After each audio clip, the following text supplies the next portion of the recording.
the normalization of anti-Black racism and the forgottenness of place. We honor the legacy of Lieutenant Collins, and we link his murder with those of Black people in the past, when lynchings were normalized and forgotten. From Mamie Till Mobley to Don Collins, we honor the fight of mothers and family members who ensure we never forget. This conversation is about learning the past to make sure that it is never repeated. Even 70 years on, the killing of Emmett Till remains among the most infamous murders of all time. Jim Axelrod takes us back to Mississippi and the scene of the crime. If you know where to look in the Mississippi Delta, you can find markers of what a culture has spent decades trying to erase. This plaque at the Tallahatchie River, replaced every now and then when it's been riddled with bullets, marks the spot where young Emmett Till's brutally beaten body was pulled from the water. A cotton gin fan wrapped around his neck, secured with barbed wire. The country store where Till whistled at a white woman, this 14-year-old boy's capital offense, is being reclaimed by nature, soon to disappear entirely. In the vines growing over it, it is the perfect reflection of the erasure and of the attempt to pretend like none of this happened. But at the very spot where this lynching unfolded nearly 70 years ago, nothing. Every day, people drive by this barn just outside Drew, Mississippi, with no idea what they're passing. It's just a barn sitting on a farm in the absolute middle of nowhere. But the worst thing imaginable happened inside there. And I think that's the point. In his new book, The Barn, author WRIGHT Thompson, also a fifth-generation Mississippi Delta cotton farmer, most of the monuments around the state were built, examines what he calls evil hiding in plain sight. And like almost every person in Mississippi or even in America, I didn't know about the barn. If I didn't know something that essential about the place that I think I know best in the world, then something was deeply, fundamentally wrong. On May 20th, 2017, Lieutenant Richard W. Collins III was murdered on the University of Maryland campus by a white UMD student. It's nearly 7 years ago. We want the world to know that we're going to continue to fight for his legacy. If you're a really, really sensitive soul, these are terrible times to exist in. Our country is sweet land of liberty. My son often asks me a question when he was younger. Mommy, where does the light go in the darkness? Does it go away? And I tell him, no, it moves. And at times it shifts across the world, but it always returns to us. And I believe your son's light, your brother's light is in this room today, so thank you. Commitment to social justice and activism, and most of all, we honor the family of Lieutenant Richard Collins III, whose unwavering love and devotion to their beloved son fuels the work of the Alliance. All right, everyone, welcome. Thank you all for being here this evening. I am RASHAWN Ray. I'm a professor here in the Department of Sociology at the University of Maryland and have the distinct honor of helping to head up the Social Justice Alliance, along with my colleague, Dr. Jeanette Snyder, and our Bowie State University colleague, Dr. Matasha Harris. So thank you for Bowie State, as always, for coming over, and we look forward to being with you all on your campus on April 18th, where we will have our next Social Justice Alliance Symposium. You all definitely won't want to miss that. Accordingly, I also want to thank soon-to-be Dr. Victoria Alexander, who's finishing up her PhD, who you all saw in the video,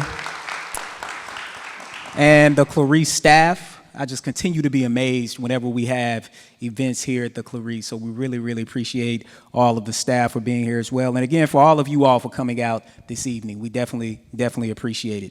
It is my honor to welcome you all tonight to Legacies of Loss, From the Barn to the Bus Stop, with WRIGHT Thompson and Mrs. Don Collins.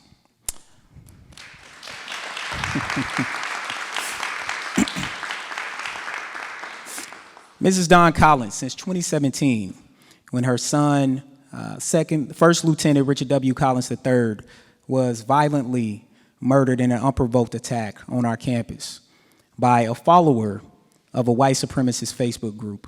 Collins has been a leader in the fight against hate crimes. Lieutenant Collins III was murdered 2 days after his commissioning ceremony and 2 days before he was set to graduate from Bowie State University. Mrs. Collins and her husband, Richard Collins Jr., are the founders of the Lieutenant Richard W. Collins III Foundation. And in this work, they have provided scholarships to ROTC students who attend historically black colleges and universities, in addition to a host of other things that we'll get into tonight. It's also my honor to welcome WRIGHT THOMPSON to the University of Maryland. He is widely regarded as one of the nation's leading sports journalists. He is a senior writer for ESPN, an Emmy award-winning reporter, and the executive producer of the TV show True South. He's the author of several best-selling books, including Pappyland, which, as a bourbon guy, that's just a thing. And of course, what we're talking about here tonight, The Barn, The Secret History of a Murder in Mississippi, a New York Times bestseller that confronts the haunting legacy of Emmett Till's killing. His articles have appeared in the New York Times, Sports Illustrated, and Esquire. So again, welcome them. Thank you. Now, Wright, I want to start with you. I was born one state over from you, in Tennessee. You were born in Mississippi. I was born in Tennessee. And I reflect on what I learned about Emmett Till. And I can't readily remember it coming up in school, but it was definitely something discussed in my social networks, in my local community, in my family. What did you learn about Emmett Till growing up in Mississippi schools and within your social networks? Not a single thing. And I mean, literally, nothing. And then I went off to college. And I mean, I think a good place to start here, I spent so much time over the last 4 years with Emmett Till's family. And, when I was invited to what would have been his 80th birthday, and every living human being who knew him was in the room. And I think there were 12 or 13. And that number's probably 7 now. I mean, I've been watching them die. And the thing I wanted to know most from them is, what was Mamie Till like? And I've had about an hour now with Dawn, and now I know. And it's just a real honor to be sitting next to you, because these are murders that happen to a country and to a race of people, but they're also happen and continue happening every day to families. And so first of all, I have no business sitting here.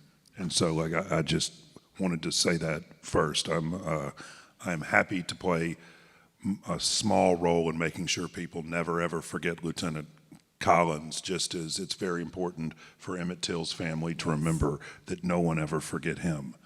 I think I can find it here on my phone, but I want to read you what is being taught about Emmett Till in Mississippi in some schools. This is from a textbook that's being taught right now.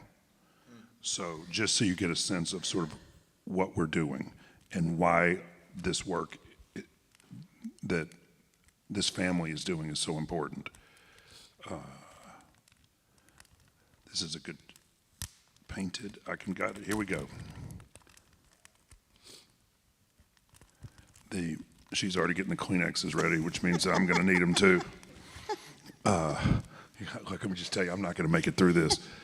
I'm reading from a textbook. This is being taught today.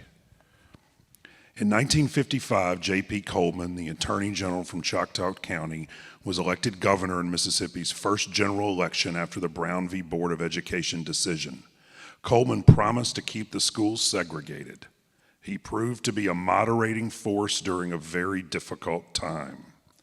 Just after the election, Emmett Till, a young black man from Chicago, allegedly made a pass at a white woman in a rural store. 2 men kidnapped him, beat him, killed him, and threw his body in the Tallahatchie River. The coverage of the trial and acquittal of his accused murderers, who later admitted their guilt in an article in a national magazine, painted a poor picture of Mississippi and its white citizens. Wow.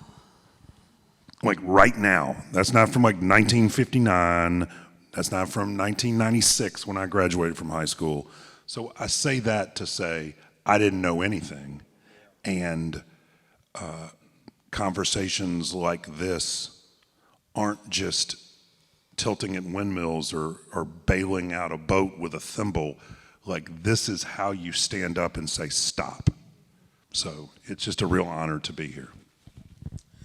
You know, Wright, I want to ask you, you're a sports writer. You've covered everything from the Super Bowl to the Masters to the Kentucky Derby. And you've also written about the ghost of Mississippi, which ESPN turned into a very powerful documentary that I've watched multiple times.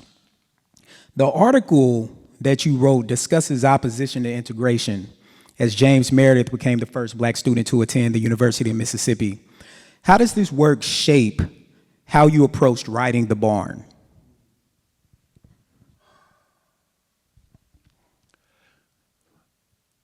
It was very important that. That's a good question. This is like book event 60.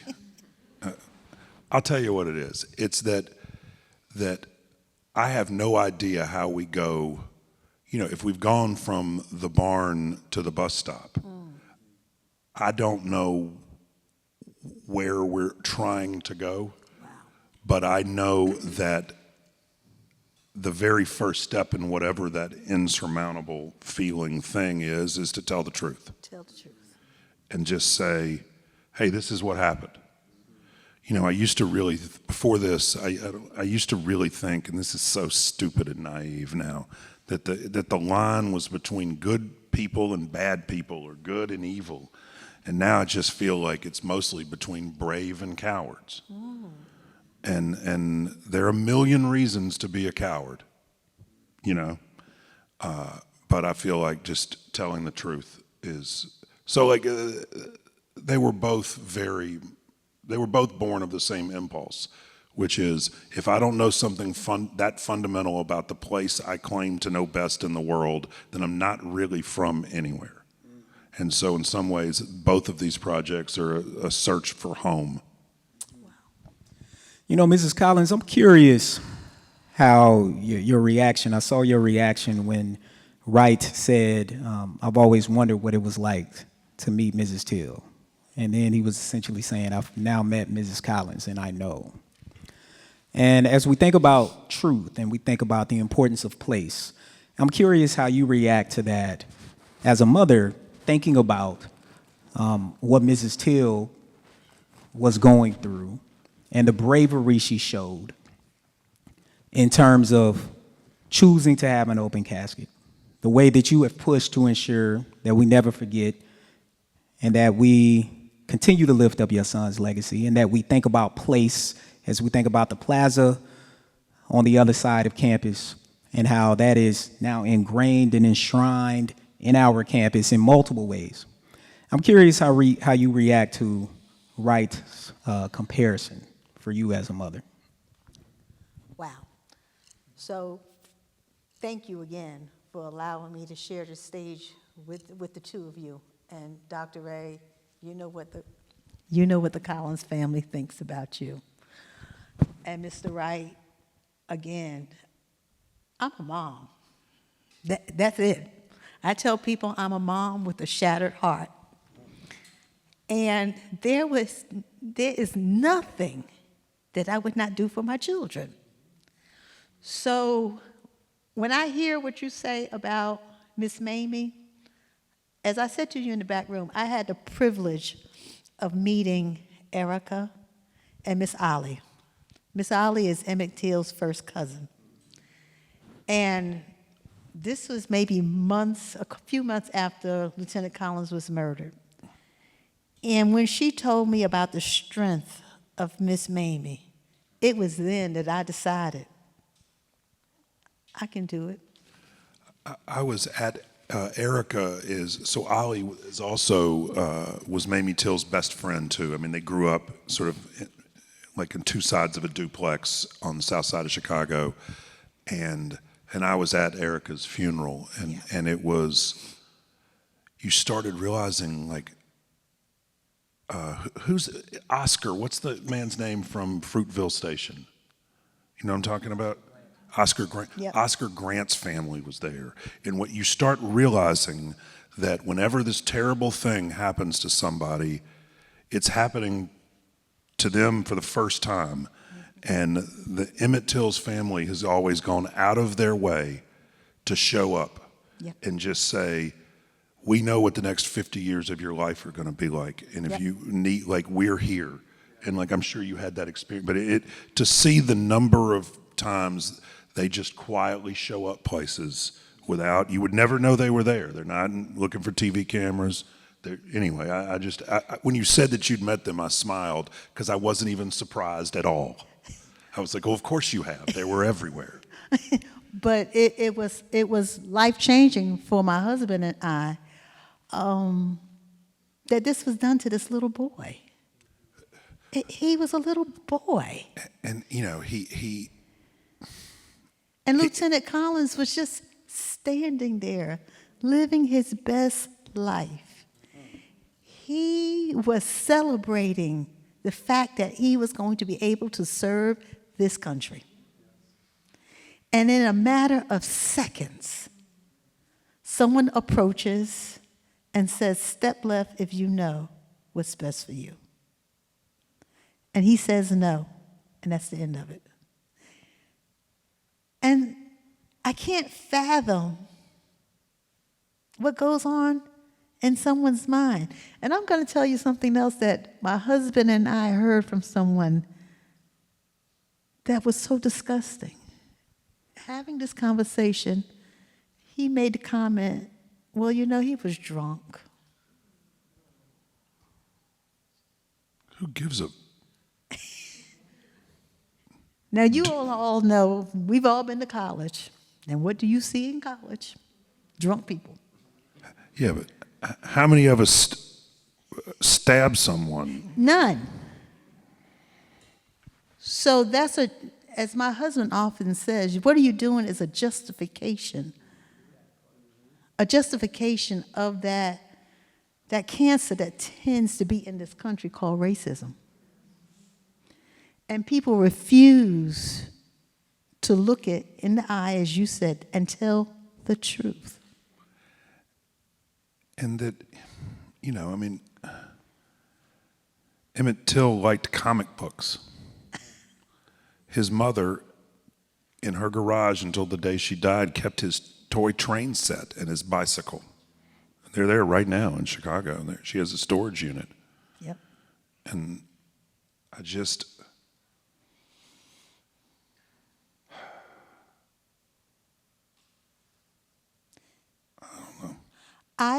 People say, oh, this affects your family.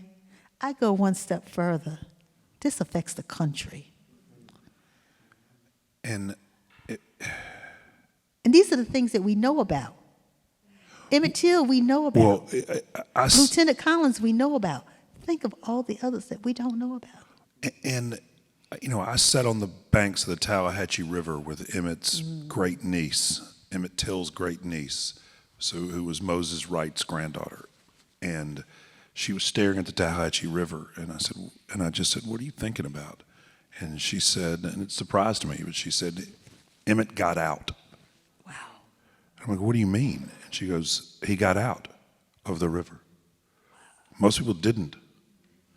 You know, I couldn't believe, I mean, the state of Mississippi tried to bury Emmett Till. Yep. There was, the grave was dug, they had the pallbearers, they had the hearse, they had the casket, and the Steelworkers Union of Chicago went to war for Emmett Till, and they called the mayor of Chicago, who called the governor of Illinois, who called the governor of Mississippi, who called the sheriff of LaFleur County, who sent a deputy out there, and they stopped it.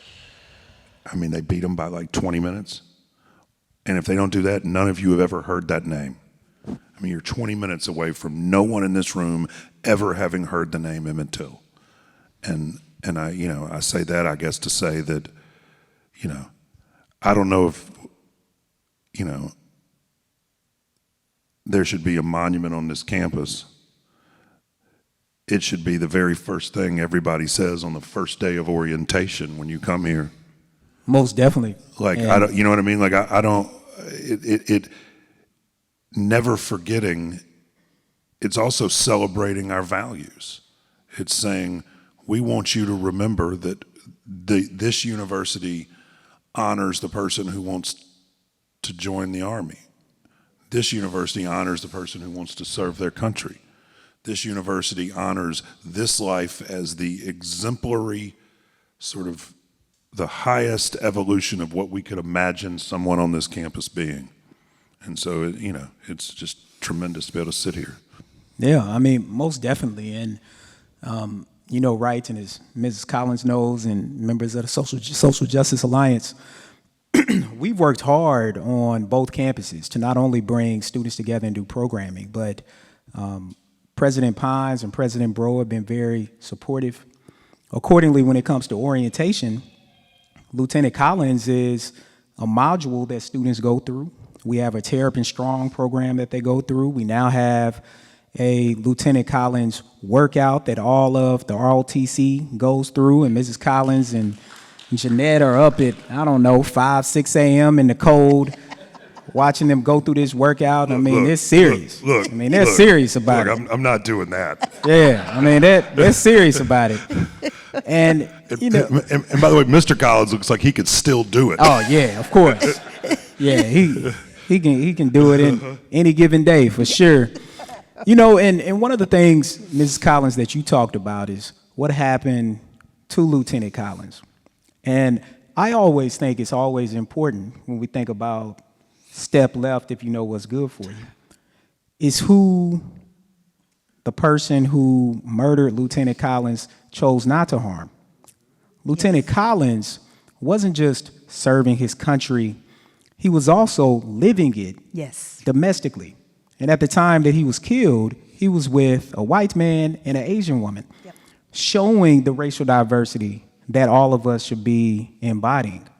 And as I think about that and juxtapose it with what happened to Emmett Till at that barn, right, I'm curious if you could help us break down for people, talk to us about the barn itself. Give people a sense of what it looked like then, what it still looks like now, what is happening there now, why it still stands in the midst of this tragedy, and really talk about what your book brings to bear, which are the intersections of property, money, power, and white supremacy. Because you talk about that, the 20 minutes part, we wouldn't know that. And how many more people do we not know that's in that river? To your point, he got out the river. Talk to us about the barn as a place and what was happening in and around that place and what's happening now. So the barn sits on what is called the Drew to Ruleville Road, which was built by a guy named Aaron Forrest, who was a Confederate cavalry officer who served in his brother's unit. His brother was Nathan Bedford Forrest,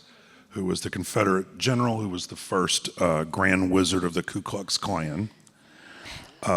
Nathan Bedford Forrest cavalry marched down that road in late 1863, early 1864. If I'm the barn, he was coming from over there where that photographer is, coming this way. And in 1954, J.W. Milam's green and white two-tone Chevrolet pickup truck was, with Emmett Till in the back, was coming down the same road from this direction.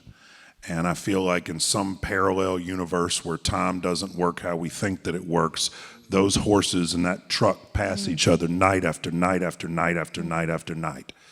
And the barn, it was owned by Leslie Milam in 1955. That was their brother.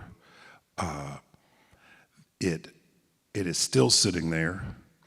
The only reason we know about the barn is a young man named Willie Reed, who was 18 years old, was leaving that morning to walk to a country store to get some food to come back and cook for breakfast. They sort of sent him on the errand. and the truck turned right in front of him, and he hid behind a well and he listened to it. And then everybody in his family told him to keep his mouth shut. Mm-hmm. And he just decided that he couldn't do it. And so he testified. Unbelievable death threats. 2 days after he testified, he had to leave Mississippi. He had to walk the Drew to Ruleville Road to Ruleville, home of Fannie Lou Hamer, who would have been at home that night. He would have been really close to her house. And there was a car waiting for him to take him to the Memphis airport. The man driving that car was Medgar Evers. Took him to the airport. Death threats. He changed his name. He met a wonderful woman named Juliette Lewis, who still lives in Inglewood, Chicago. She's great.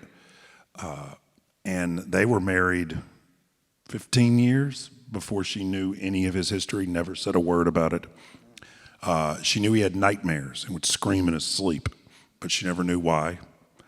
And then the FBI calls him in 2003 and says that, hey, we're going to reopen this case, and which means you might have to testify again, and we're going to need you to come down to Mississippi and walk through the testimony again with an agent. And he was like, he hadn't been back to Mississippi. And he said, I don't really want to do that. And the FBI agent, who's a great guy, was like, I understand, I promise you, like, I will be standing right next to you and I'm armed. And so he did it. And I say all of that story to say this, that, you know, the rural South was really populated. I mean, it wasn't urban, but there was a family every 25 acres at least. So when Willie Reed would have left Mississippi, he'd have had lots of neighbors. There'd been houses everywhere. He comes back with the FBI. Everybody he ever knew is gone. Every house torn down, plowed under, fields are now planted all the way to the road.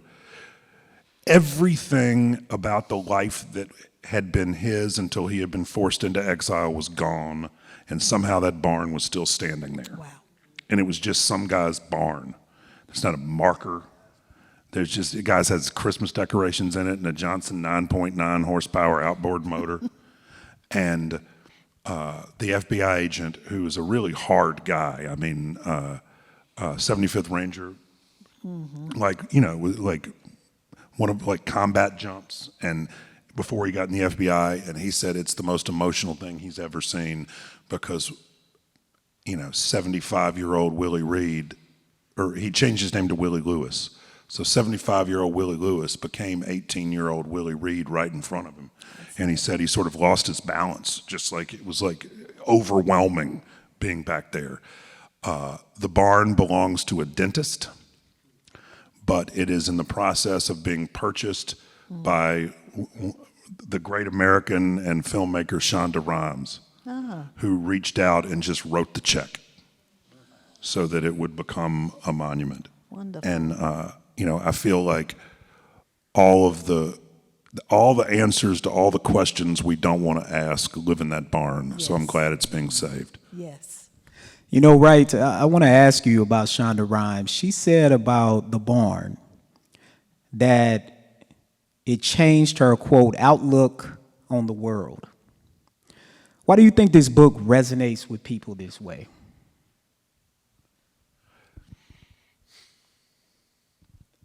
I mean, I don't know. One, I think it's honest, for better or for worse. It is what it is. I also think that, you know, I certainly didn't realize growing up to the degree to which Mississippi was always a colony of London banks, New York banks, Manchester manufacturers, and Liverpool shipping companies.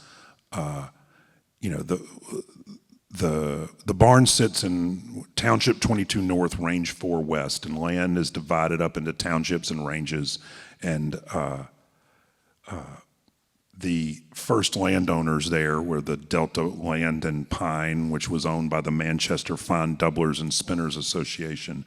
And they were very people who I'm sure were very charitably minded in their own communities and who were on the right side of many issues in London and New York, but who were going to get their 10% return on investments out of Mississippi, and it didn't matter. And everything was reverse engineered for that. One of the crazy things is to go read these sort of industry think tanks in 1867 in Brussels as they're inventing sharecropping, because they're trying to figure out how to keep these huge tracts of land in the South from being broken into pieces, because everybody just wanted to, everybody just wanted their own land. And so, the plantation where Emmett Till was murdered is now owned by a publicly traded company whose largest shareholders are all big institutional investors. The biggest three are Fidelity, Vanguard, and BlackRock. And so if you have a 401k, you own a tiny piece of the plantation where Emmett Till was murdered. And that really shook me. The fact that so many, I love the 1619 Project, but to me, its only flaw is that it isn't radical enough, that it stops at the water's edge, when really this is a problem when human beings put profit margins above their neighbor. And it just feels deeply rooted in that core thing. Sorry, I feel like I'm rambling now. No, not at all. I think everyone is thinking about how we are all complicit in ways that we don't always readily see.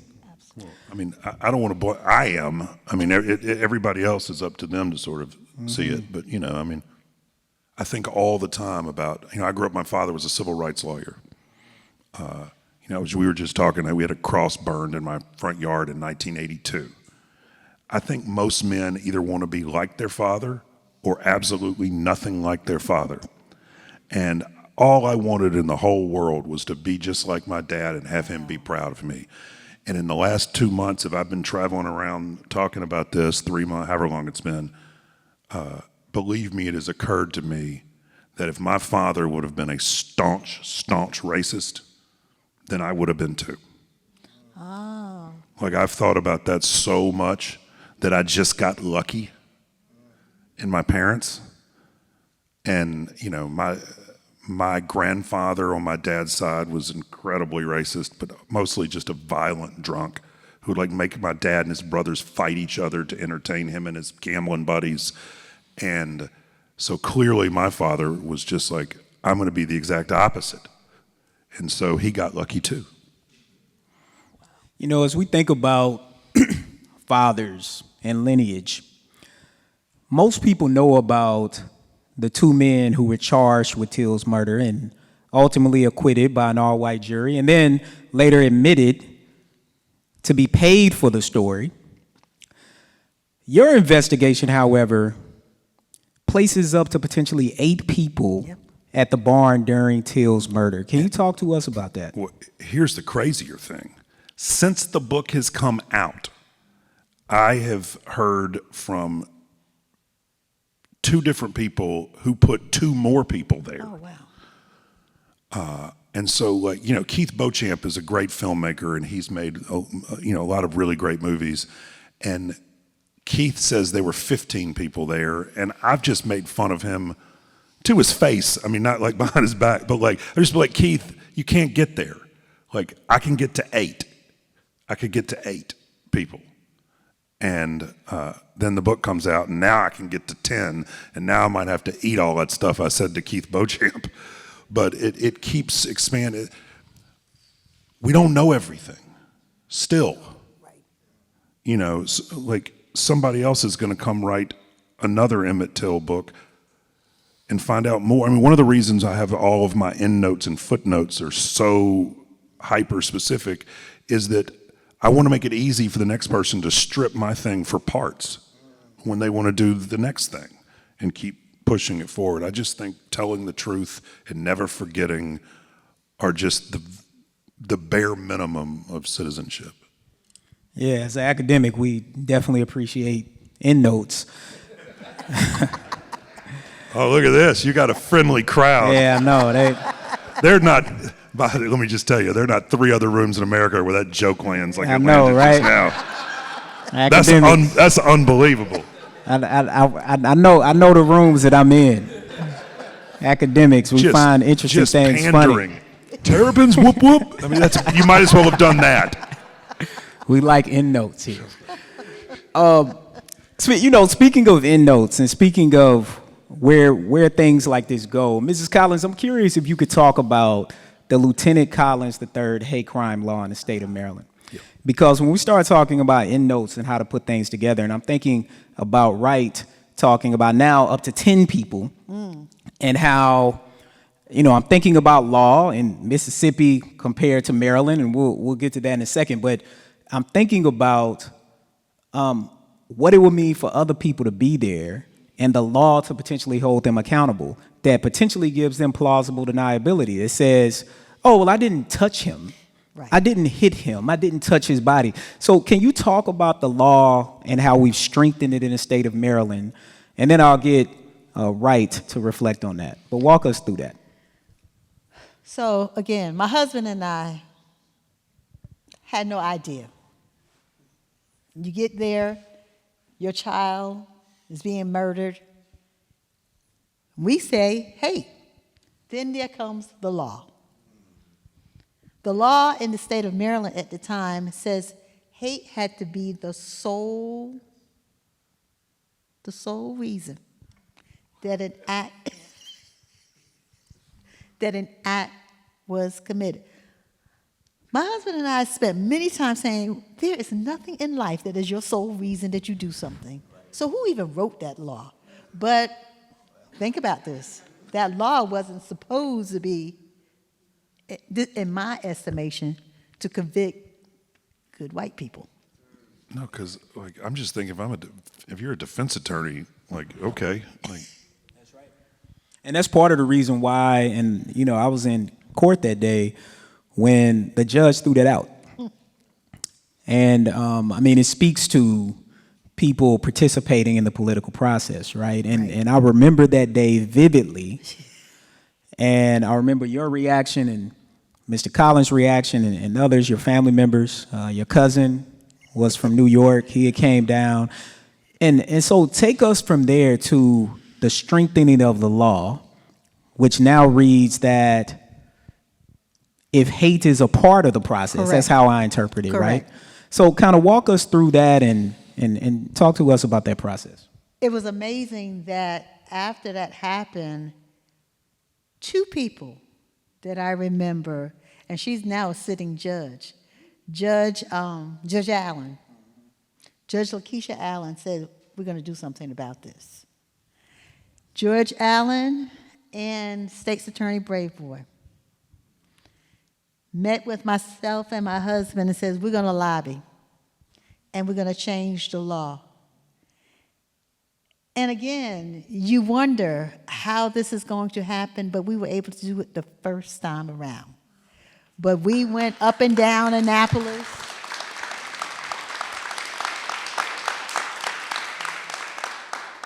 And if I remember correctly, Dr. Ray, there was only one dissenting vote.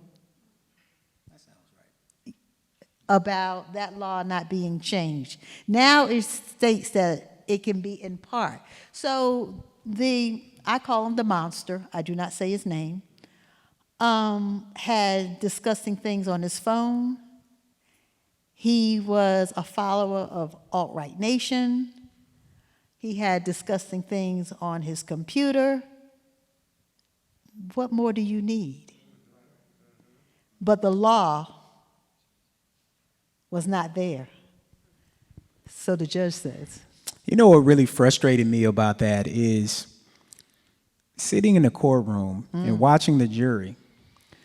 What I was frustrated about is the judge took the decision out of the jury's hands. He did.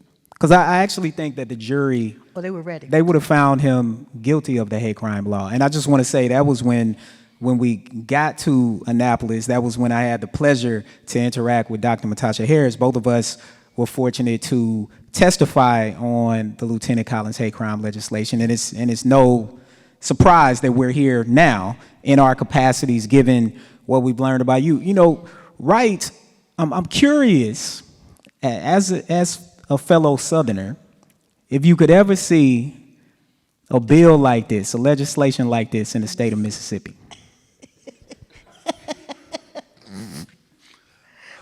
They thought that was funny too. They're like, what are we talking about here? Look, you know, I'm so naive because I genuinely thought until 10 years ago that, like, that there were other outcomes for Mississippi that were tantalizingly close, way closer. I mean, one of the things that's just been so heartbreaking is to watch people who had been so divided, who were finding ways back to each other, and have cynical politicians just rip up all of this hard human work that people were doing in churches and in parish halls and in, you know, diners, and the cynicism of it. You know, everybody knows that, you know, Emmett Till was killed in 1955, and everybody knows that Brown v. Board was 1954. Most people don't know, although this room probably has a higher percentage of people who do than most rooms, that a lot of people just ignored Brown v. Board, so they had to do it again the next summer, and that was Brown v. Board 2. That's the famous Thurgood Marshall, all deliberate speed. And so everybody was waiting for that verdict to come out. Meanwhile, there was a Mississippi gubernatorial election going on, and there were these 5 clowns, and it was just a race for the bottom. Like, you could go get on newspapers.com when you leave here and just read the crazy stuff they were saying, and it's wild. And so a lot of violent rhetoric, you know, a lot of Civil War metaphors, a lot of talks about bayonets. And that election ended on a Tuesday, and less than 24 hours later is when Emmett Till and his cousins went to the store and money. And in Mississippi, you can never, ever separate political rhetoric from violence. It's not an accident that the day after John F. Kennedy's civil rights speech is the day that Medgar Evers was shot. That you cannot separate this. And it feels, as someone who lives in Mississippi right now, that there is a hard rain coming. That it's really like, look, I don't want to get political, but I do think that the recent results of this election have empowered something that has been mostly dormant, that is alive now and scary. But, you know, the other thing is, you know, I have a picture of my 2 kids on my phone. That's all I can think about. And the rage that I would feel. And like, I want to kill the monster with my own hands. And so just to see this and this, it's, people always want to say, well, you know, I don't know if there is a God, I need proof.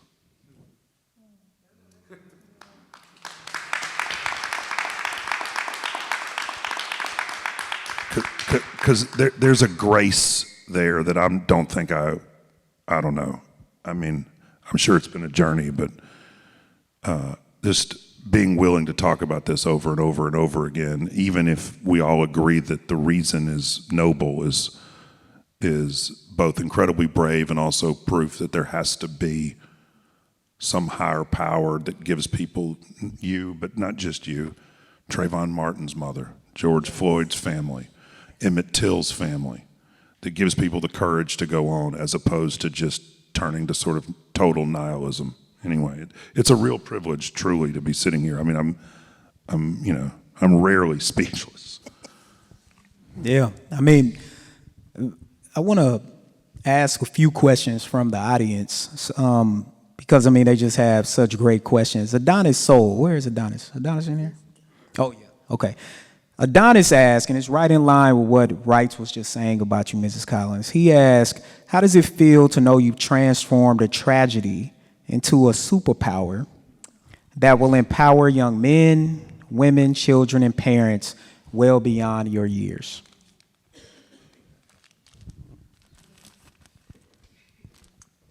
Adonis, thank you for saying that, but I don't see it as a superpower. I see it as a mother's love. There's something that when I walk in a room, the first thing I always resonates with me. You can't give me what I want, so whom shall I fear? I can say that to the President of the United States and anyone else, because what I want at the end of the day is my child. Simple. So since I can't have that, okay, bring it on. Who do I have to talk to? Because I will tell you this, I know beyond a shadow of doubt that Lieutenant Collins was loved by his parents. He was no mistake. And we were willing to do anything and everything to make sure he succeeded. So to think that someone would say, you are the other, because he had melanated skin? No. Because, see, we're taught about this thing called the Constitution, about all men are created equal. Okay. And we taught Lieutenant Collins that. And we lived it. Now, Dr. Ray, I'm sure you'll get to this part. And I'm going to thank you for that, Adonis. But Mr. Collins is also extraordinary. And let me explain why.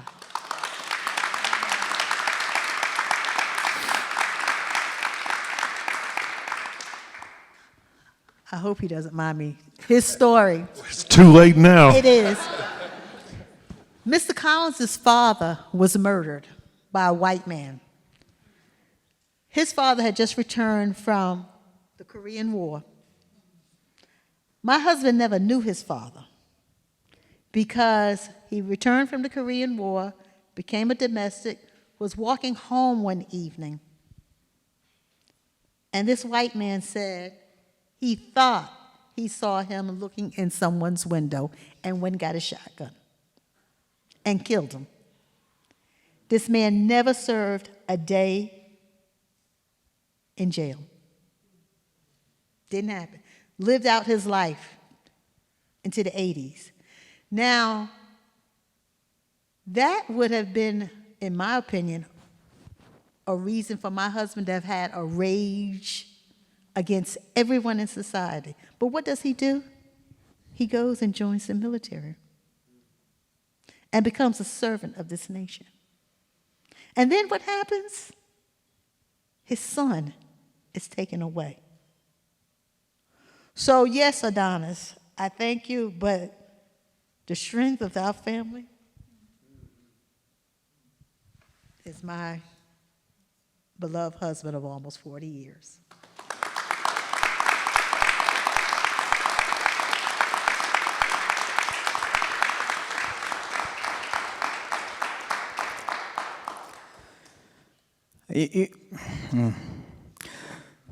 You know, right, we got a question from Dave Diller. Where's Dave?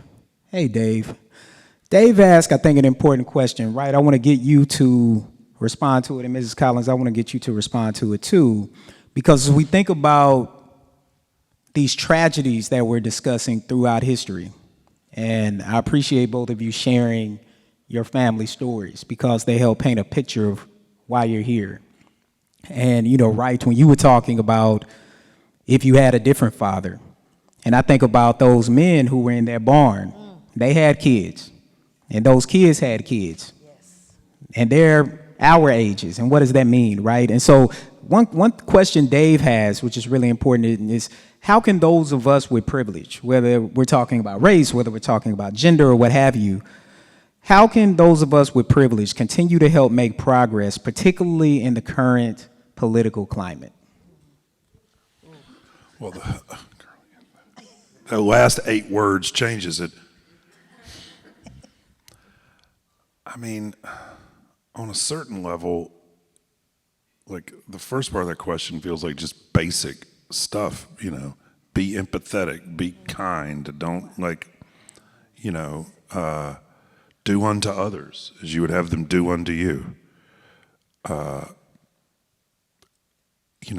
current political climate, I mean, that's scary. If you think it was like the modern Klan sort of emerged in 1922 probably, and the March on Washington was what, 1963? So that's 41 years that it took. So what's 41 years from right now? You know what I mean? So I don't know the answer. I think we're in the very early stages of that. I think, we got to go door to door and convince people we're right. We have to go restart an argument that we thought we'd already won and have it again. But we need a postage stamp of common ground where the thing we're saying is so undeniably true that everybody agrees, and then let's push it out a little step further and do that and do that. And yet, how could I possibly say out loud, sitting next to her, well, it's just going to take time? Like, that's also totally unacceptable. And so somewhere in between the fact that we know how long it took last time and the fact that that amount of time is absolutely unacceptable is the right answer. I don't know. I almost have to stop reading the news, which I know is the point of all of this, but I just can't, wake up in the morning and turn on my phone and see what crazy shit happened yesterday. You know what I mean? Oh my God, what? We killed the CIA. Anyway, I don't, it's a good question. I think anybody who says they know the answer is lying. I don't know. Mrs. Collins, I want to add to this question and ask a question from my colleague, Dr. Audra Buck Coleman, who's there on the second row, because I think it adds to this question that Dave asked. We've seen instances when hate crimes can bring good, as with the Matthew Shepard and James Byrd Jr. Hate Crime Prevention Act, as well as the Lieutenant Collins Act, and as well as raising awareness about Emmett Till, George Floyd, Lieutenant Collins. What does it mean, or what does it take to create long-lasting change? At the end of the day, how do we stop the violence? Wright just talked about this historical perspective of how we went from period to period. The Klan, the March on Washington, right? The Civil Rights Act of the 60s. We talked about Brown. We fast forward. You mentioned raising your children to really embrace what is in that Constitution when there are clearly other people who don't. But what does it take to stop the violence? What does progress look like, and how do we achieve it?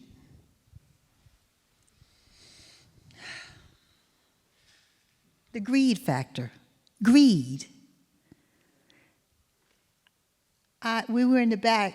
What's the end game here? When you have 17 homes and 32 cars and more money than you can, what's the end game? So to me is that greed, understanding that, yes, I am my brother's keeper. There's nothing wrong with that. But then there are others that say, I want it all. Okay, so then once you get it all, then what? You sit there and, because none of them, as far as I know, can add one moment to their life. They're still going to be up out here. That's the bottom line. And just that I want it all for myself. Me, myself, and I. And that's it. I don't care about anyone else. And that I am supreme. I don't want to be a queen. I don't want to be king. I I just want to live my life. So to answer your question, what is it going to take? Really caring about the other. You know, I think about this, right? One thing that you said, you write, the more I understood that the tragedy of humankind isn't that sometimes a few depraved individuals do what the rest of us could never do. It's that the rest of us hide those hateful things from view, never learning the lesson that hate grows stronger and more resistant when it's pushed underground. And we just can't. I imagine when Mamie Till went to speak at,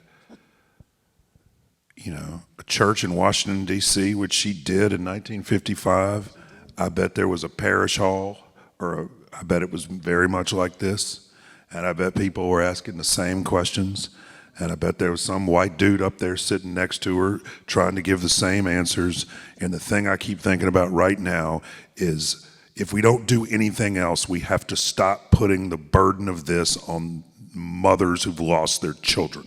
Wow. Like, we can't just keep doing this. And send in the Marine Corps. Do you know what I mean? Like, let somebody else do it, but not you can't keep asking for the very best of America to be the responsibility of a grieving mother. You just cannot do that. And yet we do it over and over and over again. And I'm embarrassed to say that never occurred to me until right now, sitting next to her. It never occurred to me that this is just fundamentally separate from how messed up it is. It's just unfair. Do the impossible thing. Oh, and then after you've done that, do this even more impossible thing. I don't know. I want to ask you all, as we get ready to close, what's next? And so, Wright, I want to ask you what's next in terms of, you mentioned Shonda Rhimes purchasing the barn, right? That's a change, and people could imagine giving Shonda Rhimes what that might look like. I'm curious what's next in that lineage. We know that the casket is at the National Museum for African American History and Culture in D.C. If you have not been, I suggest that you go and feel that space. And then, Mrs. Collins, the same question to you. What is next for you and the foundation? And also, finally, what is next for the bus stop? So, Wright, I'll start with you, and then, Mrs. Collins, I'll go to you. And your hope, I should say. Well, they're trying to preserve all of the memory sites around the Mississippi Delta because the land tells the story. And if you imprint this on the land, it will force everybody to have to deal with it in their midst. I think getting to go around and try to make sure that people never forget any of it. And, I'm proud to know the story of Lieutenant Collins and his unbelievable family, and who are they should be on money. Do you know what I mean? So I guess that's what's next. Just trying to, let the people who are actually doing work feel the love and support. For me, it's so very important that the life and legacy of Lieutenant Collins is never forgotten. We were in the ready room, and, I'll engage anyone. I'm not short on words. And just yesterday, I stood out at the plaza and asked several students, what is this about? To my dismay, most of them didn't know. But one person said something to me that resonated with me then, was that I don't think the university did enough. I think after his murder, they were trying to push it under the rug. And so when you do something like that, history is apt to repeat itself. This campus doesn't need another Lieutenant Collins. No campus needs another Lieutenant Collins. So we need to learn from that and call out those individuals and say, no, you don't have a place here. Let this be the campus to say, no, we don't tolerate that here. We don't want you here. I don't care who your mom is or who your dad is. We don't want you here. Now, as far as the bus stop, it means so much to me, but I would hope it goes in a museum. It goes in a place that people can understand the story of why it's there and who Lieutenant Collins is and was and what he was willing to give, but it was taken away in a nanosecond because of who he was. That's my ultimate dream, is to see that happen. How? I don't know. But you know, if Mrs. Collins could be on the stage at the White House, it can happen. I heard that.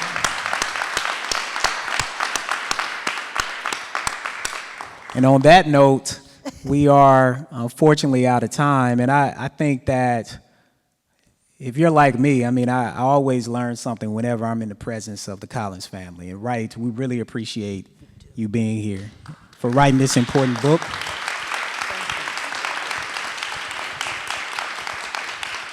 And I definitely think that similar to how Emmett Till's legacy is in a museum, Lieutenant Collins' legacy will be as well. And I think it's something all of us can do from a macro level through policy, strengthening laws, not just in the state of Maryland, but throughout other states. On a micro level, it's thinking deliberately about the conversations we have, not letting things pass, because as RIGHT wrote, when we let things pass, that's how it builds up. It becomes accepted. And we should think deliberately on a meso level. I'm a sociologist. We should think on a meso level about the communities that we're in, where we send our kids to school at, what the diversity of the schools are, what our kids' friendship networks look like, what neighborhoods we choose to live in. These are all deliberate choices we make. We can make the easy choice, especially when we have certain forms of privilege, or we can actually do what we know needs to be done so that another mother is not sitting up here having to create superpowers to teach us how we should act better. So thank you all for being here this evening.